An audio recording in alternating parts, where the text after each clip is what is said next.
오늘은 노동 대 노동, 노동 대 노동이라는 제목으로 하나님 말씀 증거하겠습니다. 우리는 지금 물질적으로도 너무 풍요로운 시대를 살고 있죠. 그러니까 뭐 하나 부족한 것이 없는 시대 아니겠습니까? 화려하고 고도화된 도시 문명을 우리는 잘 누리면서 살고 있습니다. 게다가 울산에 사니까 사실은 더한 거죠. 울산은 이 광역시 아니겠습니까? 그죠? 네. 울산이 우리나라에서 최고의 도시 아닙니까? 저만 그렇게 느끼는 건가요? 네. 뭐 지금은 예전만 못하다고 듣긴 했는데 그래도 산업 기반이 잘 되어 있고 또 산과 바다가 있어서 자연을 마음껏 누릴 수 있고 또 저 같은 경우에는 개인적으로 이 바닷가에 아주 대형 카페들이 많아가지고 얼마나 휴일이 즐거운지 모르겠어요. 왜 이제 부르셨어요? 좀 더 빨리 부르시지. 네. 그런 생각도 들고 울산의 삶이 저는 개인적으로 너무 좋습니다. 또 우리는 건강을 유지하기 아주 좋은 시대를 살고 있죠. 의학과 과학이 발달한 시대를 살고 있고요. 또 이 헬스케어 산업이 많이 발달해서 어느 때보다도 우리의 건강을 유지하기가 아주 용이한 시대를 살고 있습니다. 그 어느 때보다 장수하고 있고요. 이제 뭐 웬만한 병은 의학으로 다 고치지 않습니까? 또 이 사람과의 관계에도 마찬가지죠. 아무리 멀리 떨어져 있어도 SNS로 활발하게 소통하는 시대가 되었습니다. 전 세계 어디를 가도요, 카톡으로 영상 통화를 하면서 얼굴과 얼굴을 서로 볼 수 있는 시대가 됐죠. 제가 예전에 대전 삼성교회에 있을 때의 일인데, 제가 그때 전도사였죠. 전도사 때 이제 저녁 예배가 있었고 부부 성가대가 이제 찬양을 하고 있었는데 제가 설교를 하면서 물어봤어요. 그 부부 성가대를 하는 이제 장로님들, 뭐 권사님들, 집사님들이죠. 물어보기를 이 부부 사이에 가장 좋은 가장 기분 좋은 거리는 어느 정도가 된다고 생각하시나요? 그랬더니 한 권사님이 그러더라고요. 영상 통화만 되면 뭐 멀면 멀수록 좋다. 뭐 지구 반대편에 있어도 아무 상관없다. 그렇게 얘기들을 하시던데 여러분은 어떻습니까? 대답을 안 하시는 거 보니까 비슷한. 네. 아무튼 이 사람들과의 관계를 유지하기가 좋은 거죠. 우리는 그 어느 때보다도 물질적으로 풍요롭고 그 어느 때보다도 건강을 유지하기가 아주 용이하고 그 어느 때보다 사람들과 관계하기가 쉬운 시대를 살고 있습니다. 그러면 이만하면 우리가 행복하다고 말할 수 있어야 되지 않을까요? 여러분 행복하세요? 자신이 없죠? 이거. 네.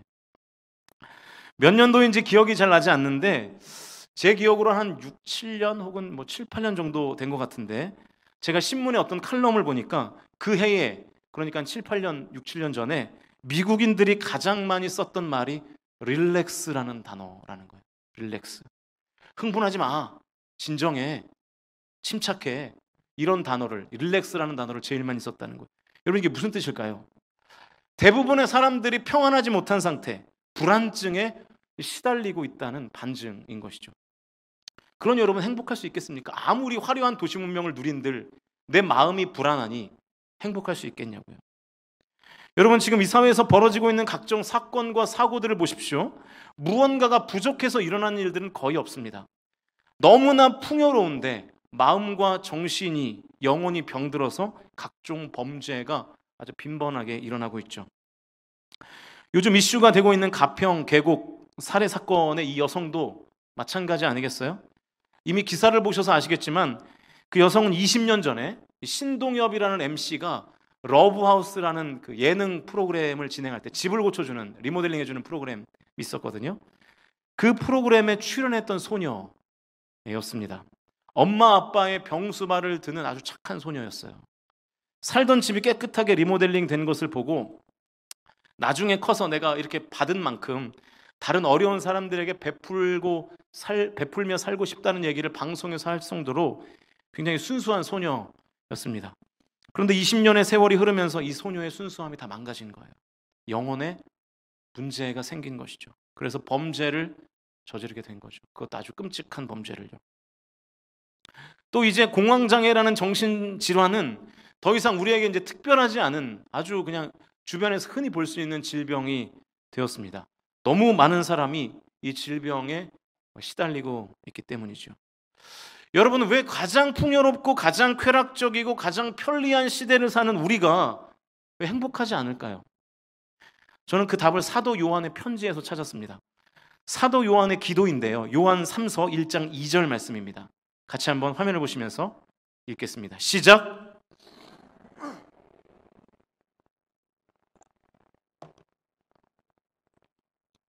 자, 사도 요한이 기도하는 거예요.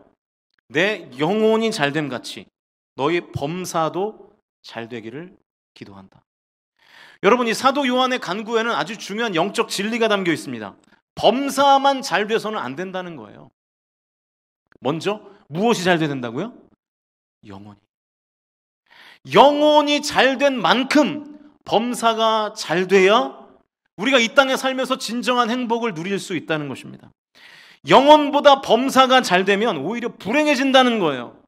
그래서 사도 요한이 이렇게 못 박은 것입니다. 영혼이 잘됨 같이 너의 범사가 잘 되기를 기도한다. 다시 말하면 영혼이 잘 된 그만큼 너의 범사가 잘 돼야 행복하다, 그 말이에요. 범사만, 다시 말하면 이 땅에서의 잘됨보다 너의 영혼의 잘됨이 먼저라는 것입니다. 영혼의 잘된 만큼 범사가 잘 돼야지 범사만 잘 돼서는 소용이 없다는 거예요. 오히려 위험하다는 거예요. 칼과 칼집의 비유로 설명하면 쉽게 이해가 될 것 같은데요. 우리는 다 날카로운 칼을 들고 있습니다. 칼은 갈수록 날카로워져요. 도시 문명이 발달하면 발달할수록. 그런데 칼을 보호하고 또 칼의 날카로움을 제어할 수 있는 칼집은 나날이 헐거워지는 거예요. 준비가 안 되고 있는 거예요. 그래서 칼집이 없는 칼을 들고 다니면서 주변에 있는 사람들을 막 베버리는 거죠. 또 칼집이 없는 그 칼을 들고 다니면서 자기 자신도 날카로운 칼에 베이는 것입니다. 화려한 문명과 풍요라는 칼이 우리의 손에 들려 있는데 그것을 잘 사용하고 잘 제어할 수 있는 건강한 영혼이라는 칼집이 없는 것입니다. 그래서 칼이 커지고 날카로워질수록 우리가 더욱더 불행해지는 거예요. 그래서 사도 요한이 기도하기를 너의 영혼이 잘된 같이, 너의 영혼이 잘된 만큼 너의 범사도 잘 되기를 간구하고 있는 것입니다. 그러니까 여러분, 나의 영혼만큼이요 범사가 잘 돼야 탈이 없는 것입니다. 마음이 먼저라는 거예요. 영혼이 먼저인 것입니다. 우리가 그 어느 때보다 편안한 범사를 누리며 살지만 여전히 우리가 행복하지 못한 이유는 우리의 영혼의 잘됨이 없기 때문입니다. 우리의 영혼이 다 황폐해져 있는 거예요. 우리의 마음이 다 갈기갈기 찢겨져 있는 거예요. 영혼이 건강하지 않은 거예요. 영혼이 시들어 병드니까 아무리 범사가 잘 되어도 행복하지 못한 것입니다. 여러분, 교회도 마찬가지죠. 여러분들은 아시는지 모르겠지만 요즘 시무 장로님들의 유행어가 있는데요. 여러분 뭔지 아십니까 혹시? 1000명이에요. 1000명. 무슨 뜻인지 이해를 못 하시는 것 같은데, 네. 그냥 교회가 좀 분위기만 좋아지는 것 같으면 곧 1000명 되겠다고 장로님들이 1000명 유행어가 됐어요. 담임 목사, 저는 그런 믿음이 없거든요. 저는 1000명이 안 될 것 같아요, 우리 교회가.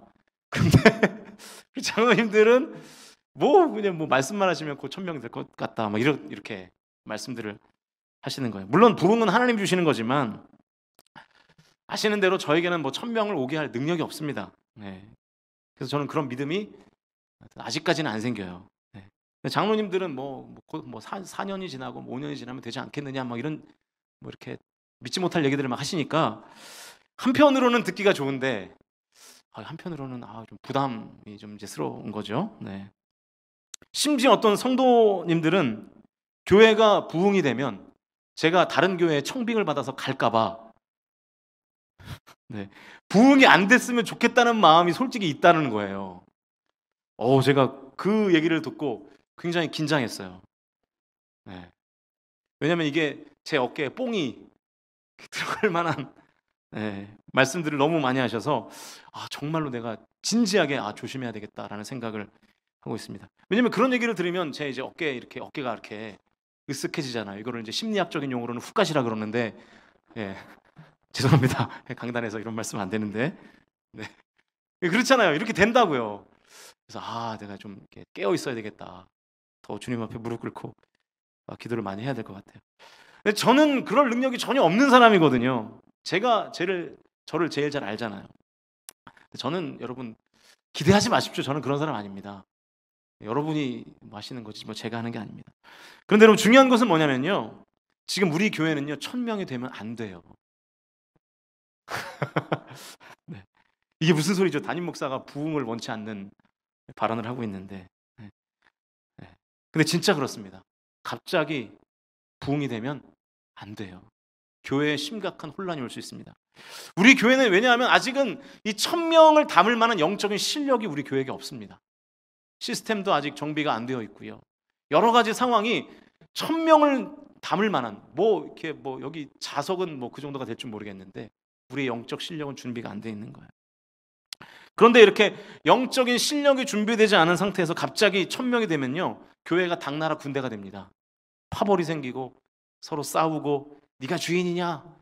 그러면서 굴러온 돌이 박힌 돌을 빼낸다. 그러면서 싸우게 되는 거예요. 그러니까 1000명을 담을 영적인 그릇이 없는 상태에서 1000명이 되면 오히려 교회에 급격한 분열이 생길 수 있는 것이죠. 그리고 교회가 어려워질 수 있는 것이고요. 그러니까 여러분 꼭 기억하셔야 됩니다. 교회도 그렇고 우리의 인생도 그렇고 범사가 잘 되는 것보다 영혼이 잘 되는 것이 먼저인 줄로 믿습니다. 우리 교회도 마찬가지예요. 수적으로 늘어나는 것이 먼저가 아니라 우리의 영성이 회복되는 것이 먼저예요. 그게 되지 않는 상태에서 1000명이 되면요 교회가 시끄러워집니다. 마음과 영혼의 평안이 우선되어야 우리의 범사의 잘됨을 누리며 행복할 수 있는 것이죠. 하나님께서 저와 여러분의 영혼을 잘되게 하시고 평안으로 인도하시기를 주님의 이름으로 간절히 축복합니다. 범사가 잘 되는 것보다 우리의 영혼이 잘 되는 것이 훨씬 중요한데 그러면 우리의 영혼은 어떻게 잘 될 수 있는가 그 부분을 살펴봐야 되겠죠. 오늘 본문에서 좀 더 뒤로 가보시면 잠언 2장 10절 말씀이 있습니다. 우리 화면을 보시면서 같이 읽겠습니다. 2장 10절 시작.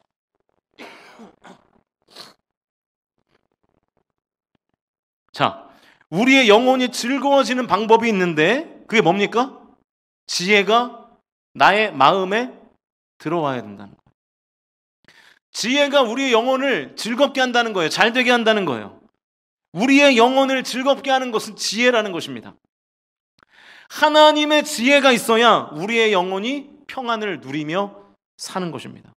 하나님의 지혜의 말씀만이 우리의 메마른 마음과 시들은 영혼에 단비를 촉촉하게 내려줄 줄로 믿으실 수 있기를 주님의 이름으로 축복합니다. 자, 그럼 다시 정리를 해보면 영혼이 잘 되어야 범사도 잘 될 수 있는데 나의 내면이 건강해야 외적인 것들을 선하게 사용할 수 있는 것이죠. 그래야 마음과 나의 삶이 균형을 이루는 거잖아요. 그런데 우리의 영혼이 어떻게 잘 될 수 있다고요?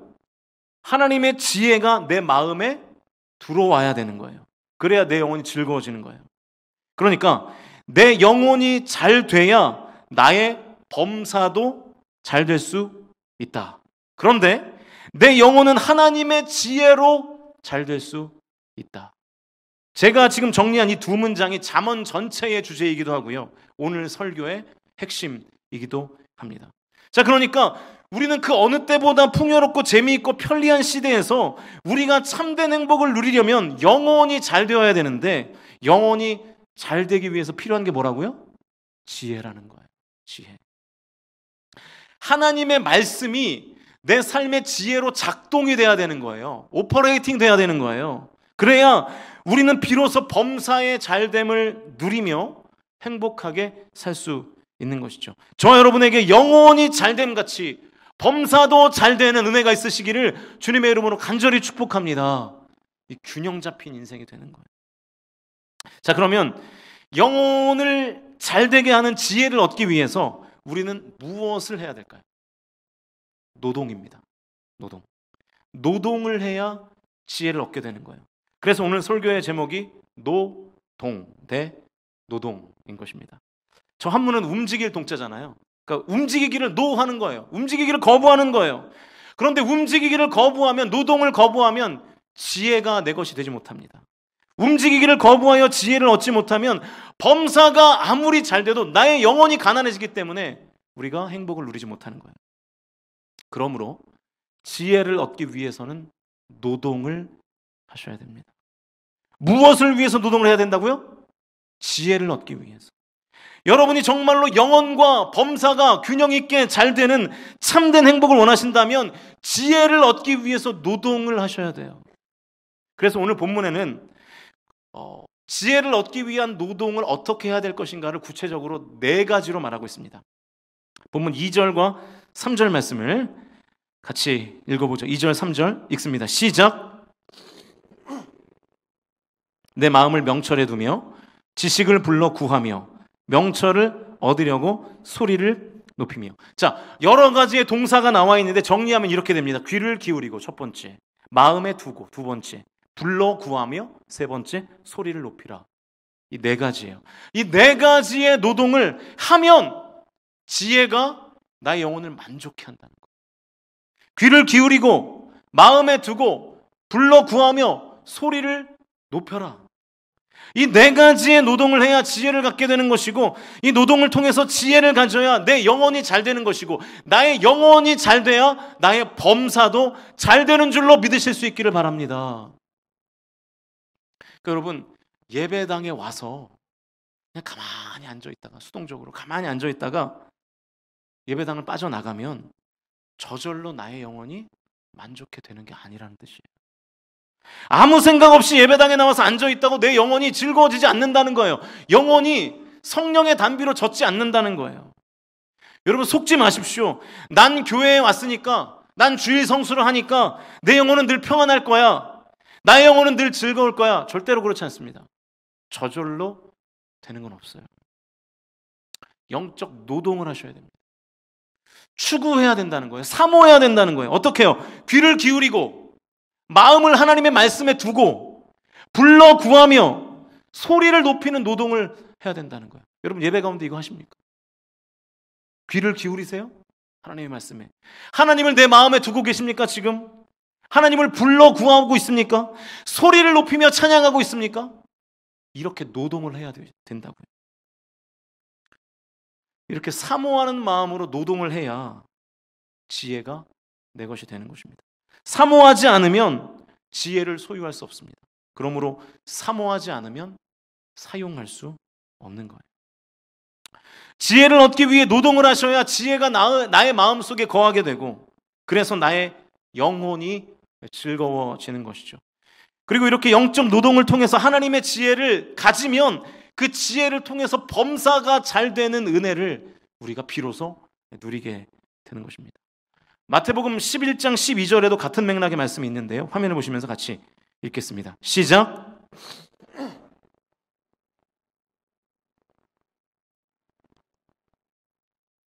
여러분, 침노가 뭐죠? 쳐들어가는 거예요. 공격하는 거예요. 가만히 있는 게 아니에요. 계속해서 두드리고 공격하는 것입니다. 계속해서 성가시게 달라붙는 거예요. 천국을 그런 사람들이 차지한다는 거예요. 영적으로 넉넉고 있으면 천국이 내 것이 아니라는 거예요. 천국을 차지하기 위해서 구하고 찾고 두드리는 노동을 하는 사람이 실제로 나의 삶 가운데 천국을 경험하게 될 줄로 믿습니다. 여러분, 천국 경험하기 원하세요? 삶 가운데? 노동하셔야 돼요.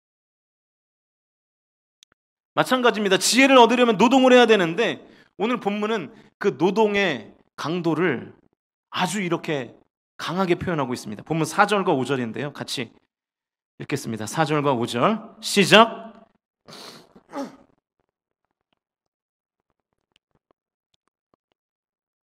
여호와 경외하기를 깨달으며 하나님을 알게 되리니. 자, 5절에서 여호와 경외하기를 깨달으며 하나님을 알게 된다는 것은 지혜를 얻게 된다는 것이죠. 그러니까 무슨 얘기냐면 은을 구하는 것 같이 지혜를 구해야 된다는 거예요. 감추어진 보배를 찾는 것 같이 노동을 해서 지혜가 내 것이 된다는 거예요. 더 쉽게 얘기하면요, 은을 구하는 것 같이가 무슨 뜻이에요? 돈을 벌듯이 노동을 해야 지혜를 소유할 수 있다는 거예요. 보물을 찾아 헤매듯이 하나님의 지혜를 찾으라는 것입니다. 그러면 어떻게 된다고요? 깨달으며 알게 될 것이다. 지혜가 내 것이 된다는 거예요. 요즘 시대의 분위기로 보면 굉장히 파격적인 말씀이죠. 돈을 벌 때 하는 노동의 강도로 지혜를 구하기 위해서 노동해야 된다는 거예요. 요즘 성도에게 교회가 이렇게 강요하면 교회 다 떠나죠. 그죠?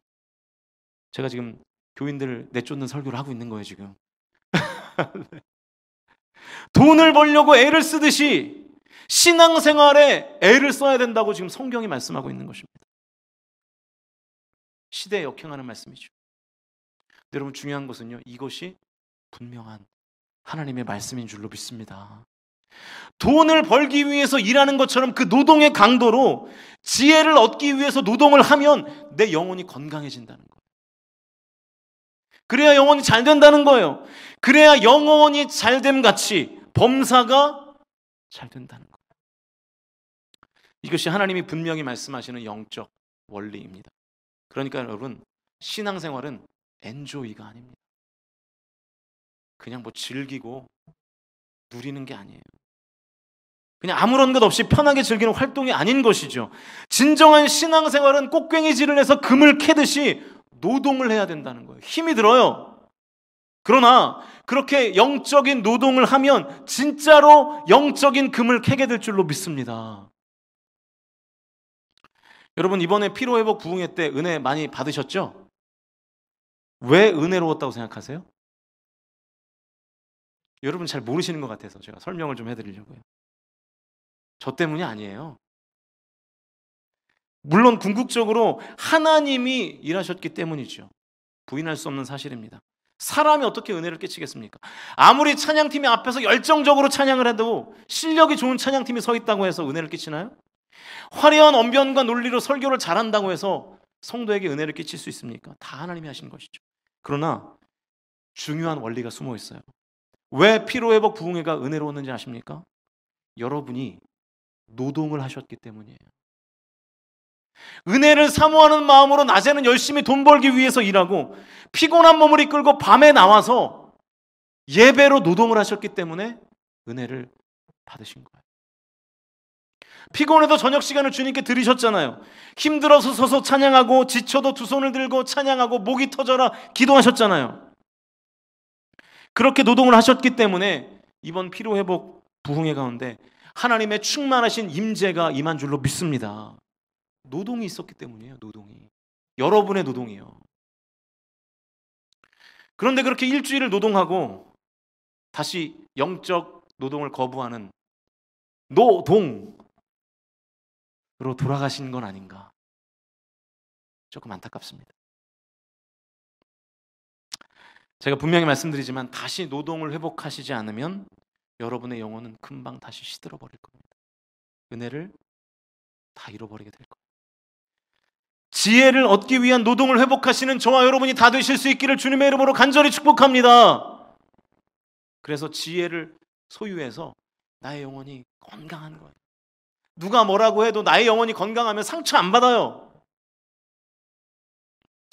그 나의 영혼이 건강한 것을 지혜를 통하여 공급받고, 그래서 나의 영혼이 잘된 만큼 나의 범사가 잘 되는 것을 실제로 경험하실 수 있기를 주님의 이름으로 간절히 축원드립니다. 여러분, 가장 먼저 나의 영혼을 점검하셔야 돼요. 나의 영혼이 잘됨이 있는가? 진정으로 나의 영혼이 즐거운가? 여러분, 혹시 지금 여러분의 삶에 별 문제가 없이 잘 되는데도 그다지 행복하지 않다면 지금 여러분의 영혼에 문제가 있는 것입니다. 범사가 다 잘 풀리는데도 내가 행복하지 않다면 영혼이 지금 시들어버린 거예요. 건강하지 않은 거예요. 왜 영혼이 병듭니까? 지혜를 얻기 위한 노동이 없기 때문에 그래요.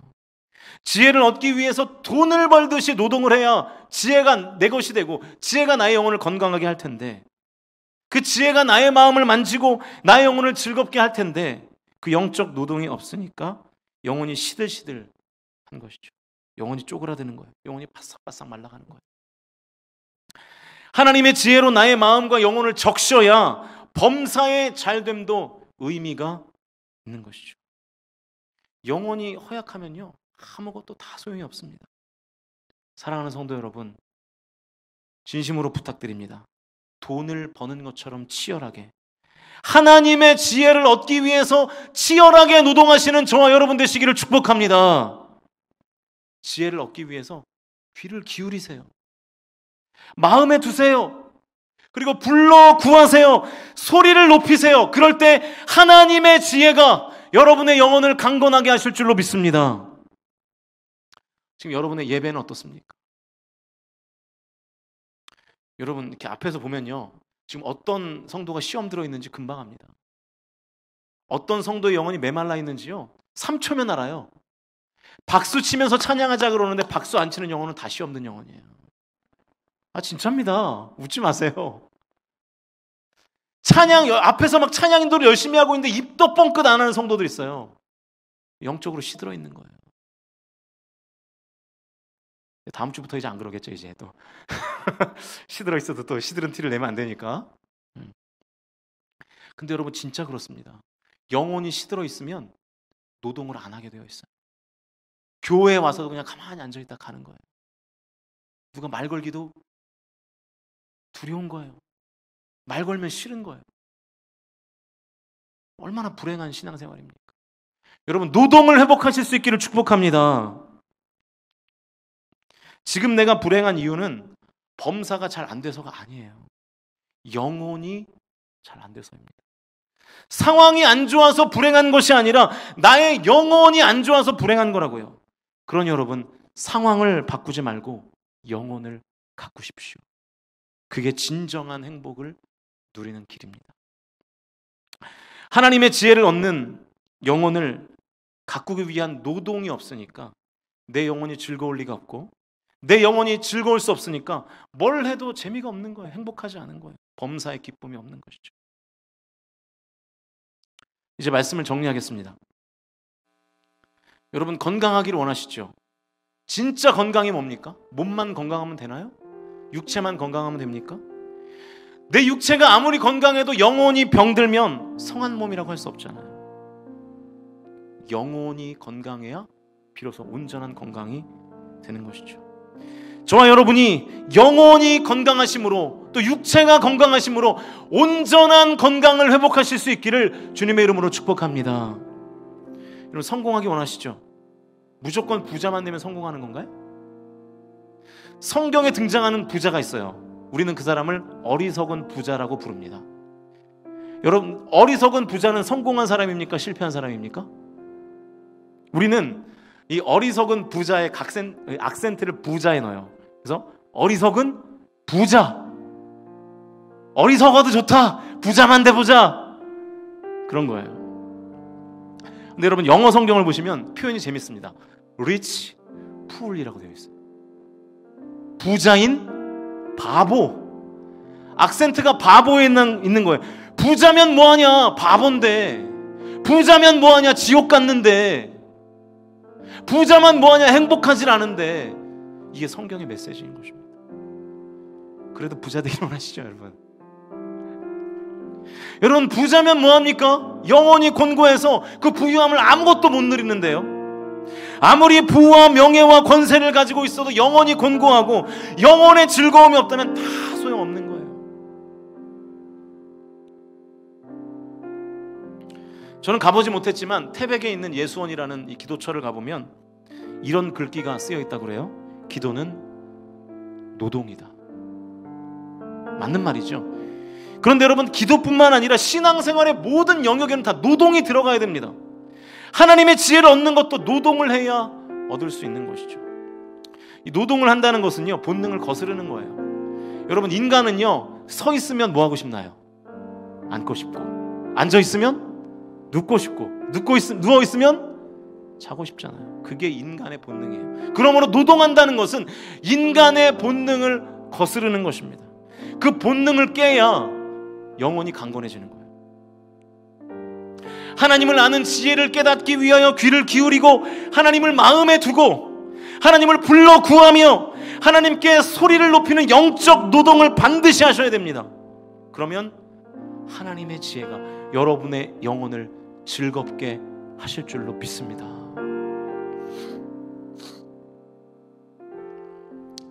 온라인 예배를 드린 지가 3년이 돼가요. 온라인 예배가 우리에게 준 두 가지의 영향력이 있습니다. 먼저는 모일 수 없는 상황에서 예배가 가능하도록 해줬다는 거예요. 긍정적인 영향이겠죠. 그러나 온라인 예배가 노동이 없는 예배를 가능케 했습니다. 그래서 예배를 드릴 수는 있게 됐는데 노동이 없어요.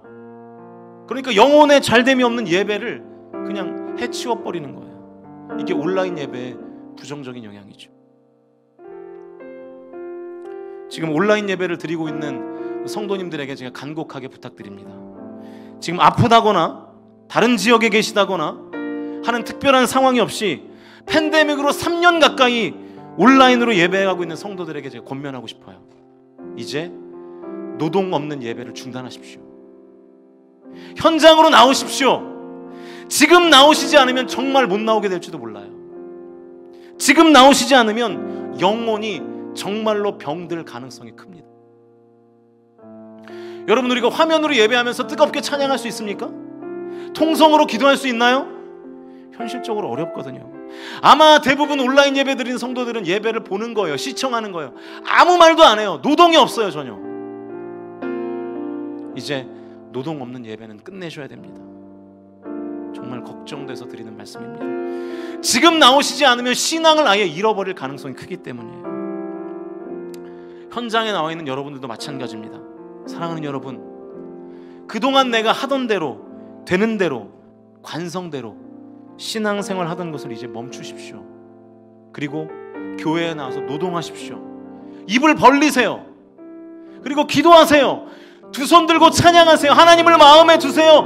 하나님의 음성에 귀를 기울이세요. 그럴 때 여러분의 영혼이 강건해질 줄로 믿습니다.